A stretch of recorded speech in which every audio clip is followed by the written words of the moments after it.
გვაქვს ზრდა ყველა მიმართულებით, ეს ხდება როგორც ტურის, ასევე ავიაციას ციფრებში არის გამოხატული ეს სერიოზული ზრდა და რაც ძალიან მნიშვნელოვანია, ეს ზრდა პირდაპირ აისახება ჩვენი ქვეყნის მოსახლეობაზე. არის რამდენჯერმე გაზრდილი დასაქმების მაჩვენებელი ამ სფეროში, ანაზღაურების საშუალო მაჩვენებელი და ეს შემდეგ.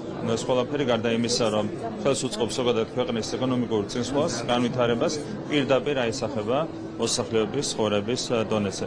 დღეს დეტალური პრეზენტაცია წარმოადგინა სამინისტრომ იმ მიღწევების შესახებ, რომელიც გვაქვს ტურიზმისა და ავიაციის სფეროში, ასევე საუბარი იყო იმ გეგმებზე, რომლებიც არის სამომავლოდ დასახული იმდინარე წელს და ასევე მომავალი წლებისთვის. ეს გეგმებიც არის ძალიან შთამბეჭდავი, ველოდებით სერიოზულ ზრდას, როგორც ტურისტული ნაკადების კუთხით, ასევე თქვენ იცით, რომ გვაქვს სერიოზული პროექტები, რომლებიც ემსახურება ავიაციის სფეროს განვითარებას, კერძოდ პრაქტიკულად ყველა აეროპორტის მოდერნიზაციის გეგმა არსებობს, გრძელდება მუშაობა შესაბამის პროექტებზე და უახლოეს წლებში ჩვენ ქვეყანას ექნება თვისებრივად გაუმჯობესებული რესურსები ყველა მიმართულებით, რაც დაკავშირებულია ტურისტთან და ავიაციასთან. ბატონო ირაკლი, ბატონო პრემიერო, მინდა გითხოს გლობალური ტერორიზმის ინდექსის გაუმჯობესებასთან დაკავშირებით. თქვენ როგორ ფიქრობთ, რამდენად მნიშვნელოვანია ქვეყნისთვის გლობალური ტერორი? ცესკოზე გებასულებთ. რაც შეეხება ცესკოს, ყველამ ვიცით როგორია ოპოზიციის რადიკალური ნაწილის გეგმები. მათი მიზანია, რომ მოახდინონ არჩევნების დისკრედიტაცია და ამის ერთ-ერთი ინსტრუმენტია ცესკოს დისკრედიტაცია. სწორედ ამაზეა გათვლილი ის კამპანიები, რომლებიც წარმოებს ცესკოს წინააღმდეგ, ცესკოს ხელმძღვანელობის წინააღმდეგ, რაც თავიდან ბოლომდე სიყალბეზეა აგებული. ასეთი კამპანიები ჩვენ წარსულშიც გვინახავს, მაგრამ არასდროს არ ყოფილა საბოლოო ჯამში ეს კამპანიები წარმატებული, დარწმუნებული ვარ, ვერც ამ შემთხვევაში იქნება წარმატება რადიკალური ოპოზიციის ხარჯზე. ბატონო პრემიერო, მე მინდა გითხოთ გლობალური ტერორიზმის როდესაც ნდობა არ არის საარჩევნო კომისიის ხელმძღვანელის მიმართ მის რეპუტაციაზე ისმის არაერთი კითხვა. არჩევნები ლეგიტიმურად შეიძლება ბატონო. ნდობა არის ხალხში, რას თავარი. თვალსაზრისით გითხავთ ჩვენი საერთაშორისო პარტნიორებსაც კითხვები არაერთი და აი ამიტომ გიკითხებით. რას თავარია, ნდობა არის ხალხში. ნდობა არის ქართულ საზოგადოებაში, რასაც მათ შორის სოციოლოგიური კვლევები ადასტურებს, თუ რადიკალური ოპოზიცია და მისი მეგობრები არ ინდობიან. ცესკოს ეს არის მათი პრობლემა და არა ცესკოს პრობლემა. თავარია რომ ხალხში არის ნდობა ცენტრალური საარჩევნო კომისიის მიმართ. შესაბამისად, ეს არჩევნებიც ჩატარდება გამართულად. ცესკომ დაამტკიცა მათ შორის ბოლო არჩევნებზე 2021 წლის არჩევნებზე, რომ მას შეუძლია სწორად გამართულად არჩევნების ჩატარება. სწორედ ეს განაპირობებს საზოგადოების ნდობას საარჩევნო ადმინისტრაციის მიმართ და ამ ნდობით ბუნებრივია კიდევ ერთხელ არჩევნები ჩატარდება ძალიან სწორად და გამართულად. ბატონო ირაკლი, მე მინდა გითხოს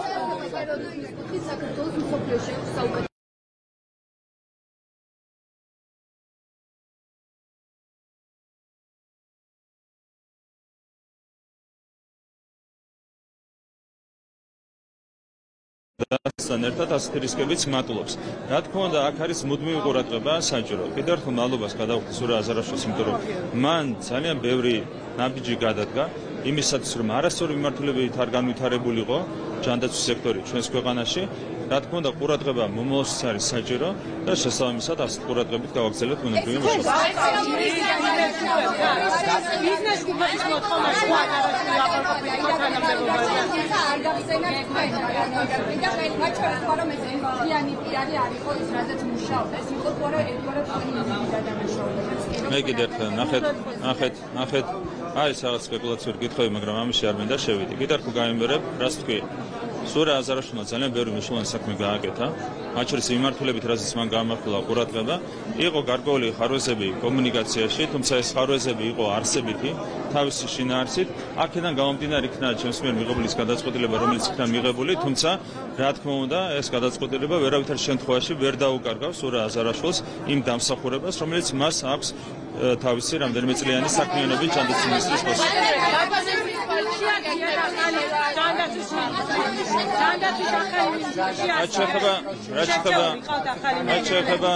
რაც შეეხება საკადრო გადაწყვეტილებებს, რამდენიმე გადაწყვეტილება არის მისაღები, მათ შორის ეს ეხება ჯანდაცვის მინისტრს, მათ შორის ეს ეხება ადმინისტრაციის ხელმძღვანელს, ეს ეხება მათ შორის კონკრეტული დეპარტამენტის ხელმძღვანელს.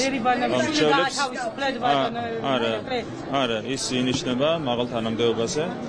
კონკრეტულ სამინისტროში შესაბამისი მინისტრი გააკეთებს ამასთან დაკავშირებით განცხადებას. რაც შეეხება ახალ კადრებს ამასთან დაკავშირებით კვირის ბოლომდე იქნება გაკეთებული ჩემი მხრიდან განცხადება. თითეული ვაკანსია,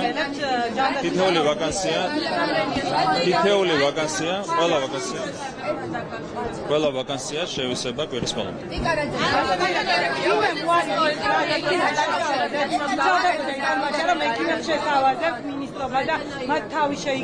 ჯერჯერობით არც მე პირადად, არც ირიბად არც ერთი ადამიანისთვის მინისტრობა დღემდე არ შემითავასებია. არც ერთი პრეცედენტი ამის არ ყოფილა. ჯერჯერობით გვაქვს შიდა სამუშაო პროცესი, ვარჩევთ კანდიდატებს და როგორც კი ჩამოყალიბდებით გარკვეულ პოზიციაზე, ამის შემდეგ დავიწყებთ შეთავაზებას. დღემდე არაფერი არ გაუქმებულა. მთავრობის ხდომა ინიშნება საჭიროების სამებრ, არ იყო საკითხების ის მოცულობა, რომელიც ითხოვდა მთავრობის ხდომის ჩატარებას. არავითარი საჭიროება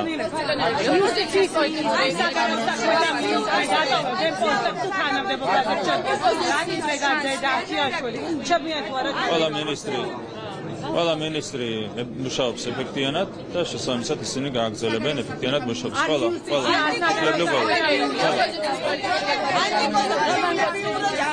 ოპოზიციას რეიტინგი დაბალი აქვს, რაც კვლევებში დადასტურდება პარალელურად. ოპოზიციის ნაწილი ცდილობს ნაციონალური მოძრაობისაგან დისტანცირებას. რამდენად სარწმუნო არის ეს? ბოლო რეიტინგები არის ასეთი, ნაცმოძრაობა 18%, ყველა სხვა პარტია 5%-ს ქვემოთ. ეს ერთია დღევანდელი ოპოზიციური მოცემულობა. აქედან გამომდინარე ისინი ხან დაჯგუფებას ცდილობენ, ხან სხვა გადაწყვეტილების მიღებას, თუმცა ხედავთ, რომ შიდა დაქსაქსულობაც არის მათი ერთ-ერთი პრობლემა, უჭირთ გაერთიანება. საბოლოო ჯამში ვფიქრობთ, რომ ჩვენ ოპტიმალური სურათით მივვალთ არჩევნებამდე.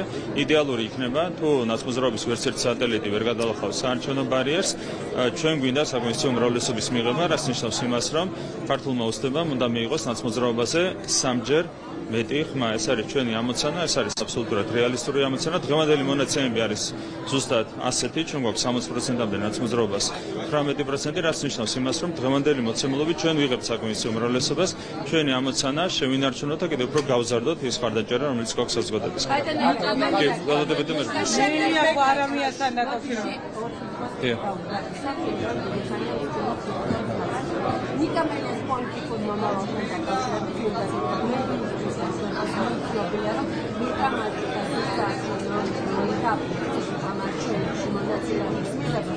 ამავე კონტექსტში, როგორც მოგავდა ოპოზიციის შანსების ინდიქტივად მოახერხო არჩევნებში და აქვე მეორე კითხვაც მექნება მამუკა ხაზარაძის პოსტთან დაკავშირებით, რომელიც მან სოციალური ქსელში გამოაქვეყნა და დაწერა, რომ 31 გვიდა დაარჩენა. სანამ ივანიშვილი მოსკოვში დაბრუნდა. რაც შეეხება გვარამიას პოლიტიკური მომავალი იქნება ზუსტად ისეთვე, როგორც არ აქვს შეგვიძლია იგივე გავავრცელოთ.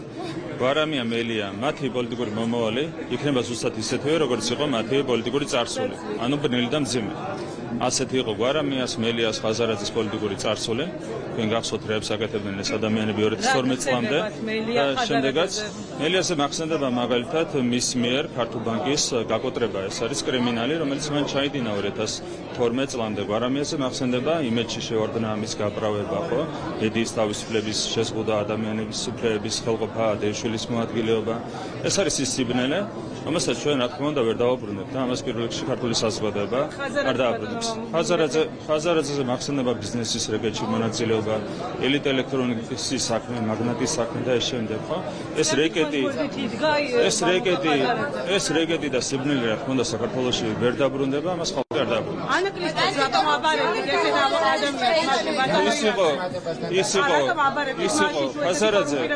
ხაზარაძე იყო ბიზნესმენი და ის იძლეოდა დაპირებას, რომ შემოიყვანდა ინვესტორებს საქართველოში, თუმცა ესეც ვერ მოახერხა, ხო? ვერც ერთი ინვესტორი ვერ დაინტერესდა. რატომ აბარებდით ანაკლი სპორტს? თქვენ თქვით, რომ ძიმე წარსული მას ანაკლია ბარდებოდა როგორც ბიზნესმენს, ხო? ანუ ის იყო კერძო კერძო ბიზნესმენი, მას ჩაბარდა ეს პროექტი, თუმცა ვერც ერთი ინვესტორი ვერ დაინტერესა ანაკლიის პროექტით, მიუხედავად იმისა, რომ კონსტიტუციაშიც კი შევიტანე ჩანაწერი ანაკლიის პროექტთან დაკავშირებით. ამის მიუხედავად ვერც ერთი ინვესტორი ვერ შემოიყვანა. აქედან გამომდინარე ძალიან კარგად ჩანს ის, თუ როგორი შეიძლება იყოს ასეთი ადამიანების, ხო, არამია მელია ხაზარეძე, ეს ერთი ჯგუფია, ხო, ეს არის კოლექტიური ნაცმოძრაობა, როგორი ბნელი წარსულიც ჰქონდათ ამ ადამიანებს, ასეთივე ბნელი იქნება მათი მომავალი. ანტიკორუფციული ბიუროს კი, უპასუხო მე.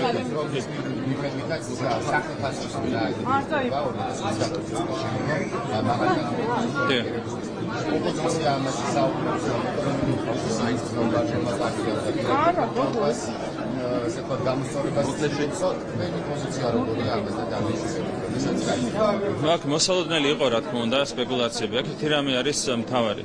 ზოგადად რაციონალური ხელფასები უნდა არსებობდეს საჯარო სამსახურში, მათ შორის პოლიტიკური თანამდებობის პირებისათვის, იმისათვის, რომ მათ შორის მოხდეს კორუფციის პრევენცია, ხო? იმისათვის, რომ მაქსიმალურად მცირე იყოს ცდუნება, ადამიანი არის მიდრეკილი, ხო, ცდუნებისკენ. იმისათვის, რომ მაქსიმალურად იყოს შემცირებული კორუფციის რისკები, საჭიროა, რომ რაციონალური ხელფასები იყოს განსაზღვრული, მათ შორის მაღალი თანამდებობის პირების. სპეკულაციები ყოველთვის არის ხოლმე ასეთ თემებზე, მაგრამ მთავარია სახელმწიფომ დაადგინოს ის სტანდარტი, რომელიც არის ყველაზე სწორი, მათ შორის პირველ რიგში კორუფციის პრევენციისთვის. არა, რეალურად ეს დადასტურებული ფაქტია, თქვენ გახსოვთ მაგალითად ბატონი ბიძინა ივანიშვილი, თავის დროზე 2004 წელს სწორედ კორუფციის პრევენციისთვის საკუთარ სახსრებს დებდა იმისათვის, რომ მეტნაკლებად მაღალი ხელფასები ქონოდათ პოლიტიკურ თანამდებობის პირებს და საჯარო მოხელეებს შესაბამის პოზიციებზე. ეს იყო სწორედ ანტიკორუფციულ ზომად ჩაფიქრებული, რამაც თავის დროზე თავისი ფუნქცია შეასრულა. დღეს, როდესაც თუნდაც კერძო სექტორთან კონკურენტუნარიანი არ არის ის ხელფასები, რომლებიც არის განსაზღვრული მათ შორის პოლიტიკურ თანამდებობებზე, რა თქმა უნდა, ამითარება სჭირდება გამოსწორება. სპეკულაციები მოსალოდნელი იყო, თუმცა ჩვენ ვერ ვიმოქმედებთ სპეკულაციების მიხედვით, ჩვენ ვიმოქმედებთ ისე, როგორც არის სწორი.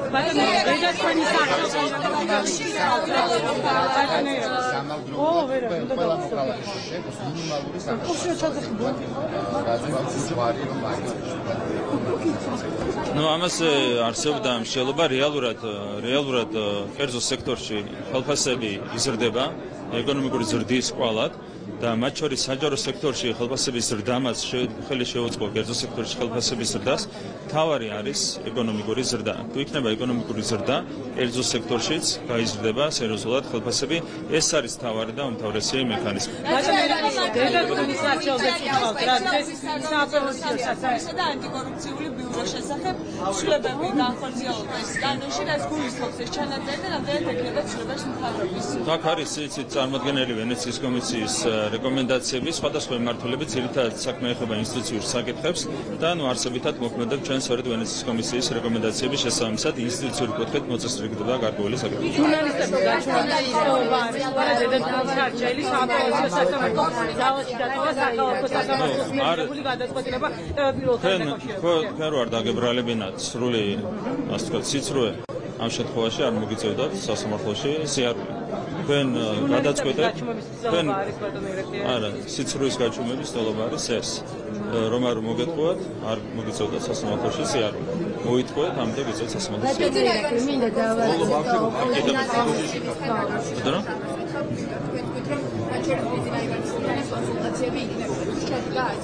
რა რეჟიმში წარიმართება პარტიული გადაწყვეტილების მიღება, პოლიტიკური გადაწყვეტილების მიღება, ეს არის ჩვენი შიდა სამზარეულო, ჩვენი საქმე. როდესაც მიიღება ასეთი პრინციპული მნიშვნელოვანი გადაწყვეტილებები, ჩვენ გვაქვს კონსულტაციები, რა თქმა უნდა, გუნდის ყველა ლიდერთან, რა თქმა უნდა, რაც შეეხება ბიძინა ივანიშვილის პოზიციას, ჩვენთვის აქვს ამას უნებრივია განსაკუთრებული მნიშვნელობა, არა მარტო იმის გამო, რომ ის არის ჩვენი პარტიის საბატიო თავმჯდომარე, ჩვენი პარტიის ლიდერი, არამედ პირველ რიგში იმის გამო, რომ მას აქვს განსაკუთრებული გამსახურება გუნდის წინაშე და განსაკუთრებული უნარი, რომ სწორი რჩევა მისცეს. მინდა დავაზუსტო, მაინც ოპოზიციის შანსები წინასაარჩევნო. კომუნიკაცია გედარხვა გამიმერება. რაც შეეხება კონკრეტულ გადაწყვეტილებებს, ეს არის ჩვენი შიდა სამზარეულო, როგორ მიიღება გადაწყვეტილებები, აქ დეტალებზე არ არის უბრალოდ სწორი საუბარი, თუ რაკას დასამალი არაფერია. რაც შეეხება მთავრობის შემადგენლობას, ყავს არაჩვეულებრივი გუნდი და ვაპირებთ, რა თქმა უნდა, ამ გუნდით მუშაობის გაგრძელებას. ოპოზიციის შანსები მინდა მაინც დავაზუსტო წინასაარჩევნოთ და მათ შორის ნიკა მელიას, იმიტომ რომ დიდი ხანია ვცდილობ ამ კითხვის დასმა. შორის დაპირისპირების წარმოჩინება არის ის იდეური ცვლილებები, რომელიც გამოწვევა. რეალურად ეს ამ ადამიანის პასუხისმგებლობის ასეთი ფიქრობს. გაქვს თუ არა მართლაც დაპირისპირება ყოფილ პრემიერს. ნადირობის სეზონი გამოცხადდა. უნდობლობას მის კადრებში. არავითარი დაპირისპირება არ არსებობს, რაც შეეხება საკადრო გადაწყვეტილებებს. თქვენ იცით, რომ თავის როზე იგივე მთავრობაში, შეიძლება უფრო დაბალ დონეზეც საკადრო გადაწყვეტილებები, რა თქმა უნდა, მიიღებოდა პირველ რიგში პრემიერის მიერ. რაც შეეხება საკადრო ცვლილებებს, თქვენ ხედავთ, რომ მინიმალური მოცულობით ხორციელდება საკადრო ცვლილებები, რაც სწორედ იმაზე მიანიშნებს, რომ არის აბსოლუტურად ჯანსაღი ურთიერთობები გუნდის შიგნით. ერთ-ერთი სადაც არის დღეს დაპირისპირება და აღსასრულობა და შემდეგ, ეს არის ოპოზიციის მადლობა. ბატონო ირაკლი, მე მინდა დავაზუსტო და ოპოზიციის შანსებთან დაკავშირებით ბოდიში კითხვა მაქვს. წინასაარჩევნოდ თქვენ გვიპასუხეთ, მაგრამ მაინც ჩაგეკითხებით, მათ შორის მელია ვახსენე, აი 2024-ის არჩევნებისთვის თქვენ როგორ გესახებათ აი თქვენი ოპონენტების შანსები და იქნებ ხაზარაძის პოსტზეც ნუ რაც შეეხება ოპოზიციას, დღევანდელი მოცემულობა რაც არის უკვე თქვი, ნაცმოძრაობა 18% ყველა დანარჩენი 5%-ს ქვემოთ, ჩვენი ამოცანაა, რომ ეს მოცემულობა მაქსიმალურად შევინარჩუნოთ და კიდევ უფრო მეტად შევამციროთ ოპოზიციის წარმომადგენლობა, ნაცმოძრაობის წარმომადგენლობა პარლამენტში. ჩვენ გვინდა საკონსტიტუციო უმრავლესობის მიღება, ეს არის რეალისტური არსებული ციფრების გათვალისწინებით, თავარია შევინარჩუნოთ კიდევ უფრო მეტად გავზარდოთ ჩვენი შანსები. ხაზარაძეს პოსტი არ ვიცი რა პოსტი გამოგონდა. ძინა ივანიშვილთან დაკავშირებით. რაც შეეხება ერისი მას ცდილობს მისგან არ არის ეს პირველი პოსტი. არ ვიცი, მე თვითონ თავისი მილიონი პირველად უშოვია რუსეთში და ეთყობა რაღაცნაირად ვერ გამოდის ამ შტაბ-შტილებიდან, სულ რუსეთს ახსენებს. ეს არის მისი საქმე, ეს არის მისი საქმე. რა თქმა უნდა, სასაცილოა ხაზარაძემ ვისად უნდა გაუშვას, თვითონ არის ის საით აქვს სასასვლელი, მით უმეტეს რომ მანქანას დაეწვა, რომლითაც გეგმავდა საქართველოს შემოვლას. მადლობა. კი, მივზადე.